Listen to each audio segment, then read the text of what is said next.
ನಮಸ್ಕಾರ. ಜೆರಾರ್ಡ್ ಲಾಮೋನ್ ಎರಡು ಅನರ್ಘ್ಯ ಗಣಿತ ಪ್ರತಿಭೆಗಳನ್ನು ಜಗತ್ತಿಗೆ ಕೊಟ್ಟ ಗಣಿ. 2025 ಅಕ್ಟೋಬರ್ ತಿಂಗಳಲ್ಲಿ ಫ್ರಾನ್ಸ್ನ ಒಬ್ಬ ಗಣಿತಜ್ಞ ನಿಶ್ಶಬ್ದವಾಗಿ ಈ ಲೋಕವನ್ನು ತ್ಯಜಿಸ್ತಾನೆ. ಆತನ ಸಾವಿನ ಸುದ್ದಿ ಬಹುತೇಕ ಜನರಿಗೆ ಗೊತ್ತಾಗೋದಿಲ್ಲ.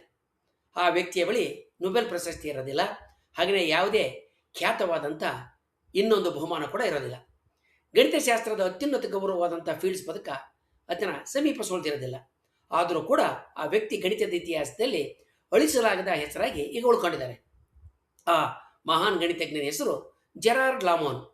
ಇವರ ಹೆಸರನ್ನ ಫ್ರೆಂಚ್ ಭಾಷೆಯಲ್ಲಿ ಗೆರಾರ್ ಲೋಮನ್ ಅಂತ ಕರೀತಾರೆ. ಒಬ್ಬ ಶಿಕ್ಷಕನ ಶ್ರೇಷ್ಠ ಸಾಧನೆ ಅಂತ ಹೇಳಿದ್ರೆ ತನ್ನ ವಿದ್ಯಾರ್ಥಿಗಳನ್ನ ತನಗಿಂತ ಎತ್ತರಕ್ಕೆ ಏರಿಸೋದು ಅಂತ ಹೇಳಲಾಗ್ತದೆ. ಗೆರಾರ್ಡ್ ಲಾಮೋನ್ ಅವರ ಜೀವನವೇ ಆ ಮಾತಿನ ಒಂದು ಜೀವಂತ ಉದಾಹರಣೆ ಆಗಿತ್ತು.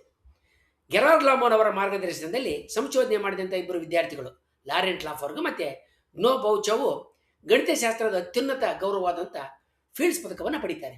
ಆದರೆ ಅವರನ್ನು ಆ ಮಟ್ಟಕ್ಕೆ ಕೊಂಡೊಯ್ದಂಥ ಗುರು ಸ್ವತಃ ಆ ಪ್ರಶಸ್ತಿಯ ಸಮೀಪಕ್ಕೂ ಕೂಡ ಎಂದೂ ಹೋಗಿರೋದಿಲ್ಲ. ಗಣಿತದಲ್ಲಿ ಮಾಡಿದ ಸಾಧನೆಗಳಿಗೆ ಕೊಡುವ ಫೀಲ್ಡ್ಸ್ ಪದಕ ಎಷ್ಟು ಮಹತ್ವದ್ದು ಅನ್ನೋದನ್ನು ನಾವು ಇನ್ನೊಂದು ವಿಡಿಯೋದಲ್ಲಿ ನೋಡೋಣ. ಜೆರಾರ್ಡ್ ಲಾಮೋನ್ 1952 ಮೇ 7ರಂದು ಫ್ರಾನ್ಸ್ನ ಲಯೋನ್ ನಗರದಲ್ಲಿ ಹುಟ್ಟುತ್ತಾರೆ. ಅದು ಗಣಿತದಲ್ಲಿ ಹೊಸ ಯುಗ ಆರಂಭ ಆಗ್ತಾ ಇದ್ದಂಥ ಕಾಲ. ಆ ಕಾಲದಲ್ಲಿನೇ ಅವರು ಬೆಳೀತಾರೆ. ಆ ಸಮಯದಲ್ಲಿ ಅಲೆಕ್ಸಾಂಡರ್ ಗ್ರೊಥೆಂಟಿಕ್ ಅನ್ನುವ ಒಬ್ಬ ಮಹಾನ್ ಗಣಿತಜ್ಞರು ಗಣಿತದ ಭಾಷೆಯನ್ನು, ಅದರ ದಾರಿಯನ್ನು ಬದಲಾಯಿಸ್ತಾ ಇರ್ತಾರೆ. ಅವರ ಆಲೋಚನೆಗಳು ಯುವ ಲೋಮೋನ್ ಅವರ ಮೇಲೆ ಆಳವಾದಂಥ ಪ್ರಭಾವವನ್ನು ಬೀರ್ತವೆ. 1972ರಲ್ಲಿ ಅವರು ಫ್ರಾನ್ಸ್ನ ಪ್ರತಿಷ್ಠಿತ ಎಕೊಲೋ ನಾರ್ಮಲ್ ಸುಪೀರಿಯರ್ ಸಂಸ್ಥೆಗೆ ಸೇರ್ತಾರೆ. ಅಲ್ಲಿ ಅವರು ಕೇವಲ ಪಾಠಗಳನ್ನ ಕಲಿಯೋದಿಲ್ಲ, ಗಣಿತವನ್ನು ಹೊಸ ರೀತಿಯಲ್ಲಿ ಯೋಚಿಸೋದನ್ನು ಕಲ್ತ್ಕೊಳ್ತಾರೆ. ನಂತರ ಪ್ರಖ್ಯಾತ ಗಣಿತಜ್ಞಾನಂತ ಲ್ಯೂಕ್ ಇಲ್ಲೂಸಿ ಅವರ ಮಾರ್ಗದರ್ಶನದಲ್ಲಿ 1983ರಲ್ಲಿ ಪ್ಯಾರಿಸ್ನ ನಡ್ ವಿಶ್ವವಿದ್ಯಾಲಯದಿಂದ PhD ಪದವಿಯನ್ನು ಪಡೀತಾರೆ. 1967ರಲ್ಲಿ ಕೆನಡಾದ ಗಣಿತಜ್ಞ ರಾಬರ್ಟ್ ಲ್ಯಾಂಗ್ಲ್ಯಾಂಡ್ ಪ್ರಸ್ತಾಪ ಮಾಡಿದ್ದ ಲ್ಯಾಂಗ್ಲ್ಯಾಂಡ್ಸ್ ಫಂಕ್ಷನ್ನು ಒಂದು ಮಹತ್ತರವಾದಂಥ ಸಮಸ್ಯೆಯಾಗಿದ್ದು ಅದು ಗಣಿತ ಲೋಕವನ್ನು ಕಾಡ್ತಾ ಇರ್ತದೆ. ಈ ಲ್ಯಾಂಗ್ಲ್ಯಾಂಡ್ ಫಂಕ್ಷನ್ ಉದ್ದೇಶ ಸಂಖ್ಯೆಗಳ ಜಗತ್ತು ಮತ್ತು ಹಾಗೆಯೇ ಸಮಮಿತಿಗಳ ಜಗತ್ತು, ಅಂದರೆ ನಂಬರ್ ವರ್ಲ್ಡ್ ಮತ್ತು ಸಿಮಿಟ್ರಿಕಲ್ ವರ್ಲ್ಡ್, ಸಂಖ್ಯೆಗಳು ಮತ್ತು ಸಿಮಿಟ್ರಿ ನಡುವಿನ ಒಂದು ರಹಸ್ಯ ಸಂಬಂಧನ ಹುಡುಕೋದಾಗಿರ್ತದೆ. ಇದು ಗಣಿತದ ಅತ್ಯಂತ ಕಠಿಣವಾದಂಥ ಫಂಕ್ಷನ್ ಫೀಲ್ಡ್, ಕಾರ್ಯ ಕ್ಷೇತ್ರ ಅಂತೇಳಿ ಪರಿಗಣಿಸಲ್ಪಟ್ಟಿರ್ತದೆ. ಹಾಗೆ ಹೆಚ್ಚಿನ ಗಣಿತದ ಸಮಸ್ಯೆಗಳು ಹೊಂದಿರ್ತದೆ. ಅನೇಕ ಗಣಿತಜ್ಞರು ಈ ಸಮಸ್ಯೆಯನ್ನು ಅಧ್ಯಯನ ಮಾಡ್ತಾ ಇರ್ತಾರೆ. ಆದರೆ 1987ರಲ್ಲಿ ಗೆರಾರ್ಡ್ ಲಾಮೋನ್ ಅದಕ್ಕೆ ಒಂದು ಹೊಸ ದಿಕ್ಕನ್ನು ನೀಡ್ತಾರೆ. ಅವರು ಸಂಖ್ಯಾ ಸಿದ್ಧಾಂತದ ಸಮಸ್ಯೆಗಳನ್ನು ಜ್ಯಾಮಿತಿಯ ಭಾಷೆಗೆ ಅನುವಾದಿಸ್ತಕ್ಕಂಥ ಸಾಹಸಮಯವಾದಂಥ ಒಂದು ಕಲ್ಪನೆಯನ್ನು ಮಂಡಿಸ್ತಾರೆ.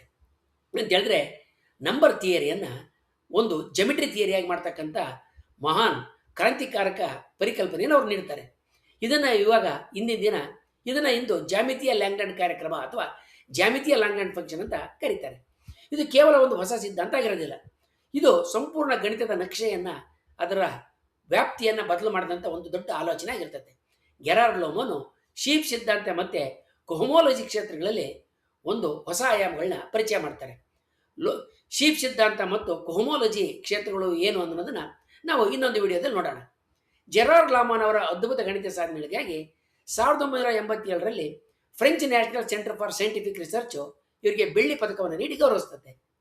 2004ರಲ್ಲಿ ಗಣಿತದ ಜಟಿಲ ಸಮಸ್ಯೆಗಳನ್ನು ಪರಿಹಾರ ಮಾಡಿದ್ದಕ್ಕಾಗಿ ಇವರಿಗೆ ಕ್ಲೇ ರಿಸರ್ಚ್ ಪ್ರಶಸ್ತಿ ಬಹಳ ಪ್ರತಿಷ್ಠಿತವಾದಂಥ ಪ್ರಶಸ್ತಿನ ಕೊಡಲಾಗುತ್ತೆ.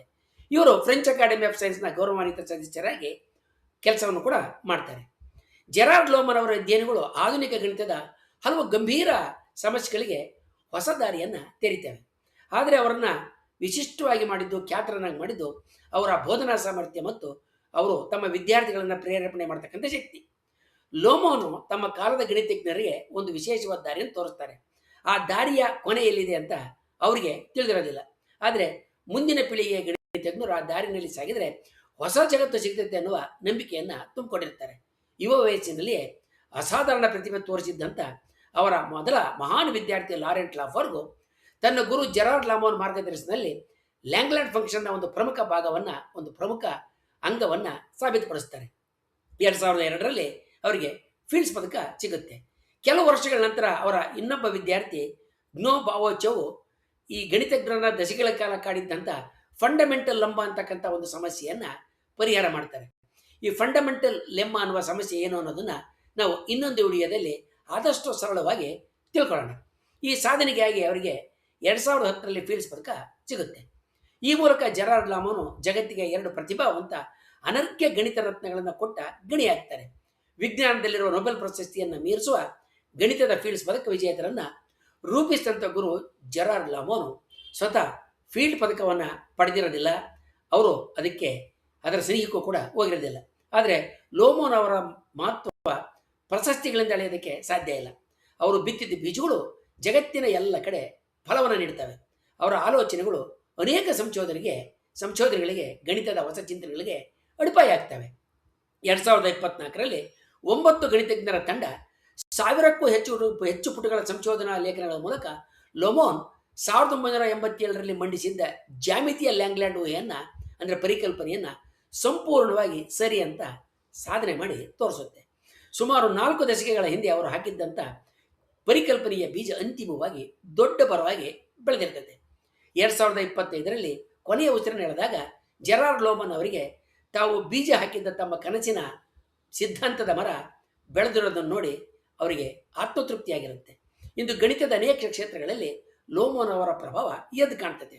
ಅವರು ಬರೆದ ಲೇಖನಗಳು, ರೂಪಿಸಿದ ಸಿದ್ಧಾಂತಗಳು ಮತ್ತು ಅವರು ಬೆಳೆಸಿದಂಥ ವಿದ್ಯಾರ್ಥಿಗಳು ಅವರ ಶಾಶ್ವತ ಪರಂಪರೆ ಮತ್ತು ಪ್ರಶಸ್ತಿಗಳನ್ನು ಗೆಲ್ತಕ್ಕಂಥವರು ಇತಿಹಾಸದಲ್ಲಿ ಸ್ಥಾನ ಪಡ್ತಾರೆ. ಇಂದು ಗಣಿತದ ಅನೇಕ ಕ್ಷೇತ್ರಗಳಲ್ಲಿ ಲೋಮೋನ್ ಅವರ ಪ್ರಭಾವ ಎದ್ದು ಕಾಣ್ತದೆ.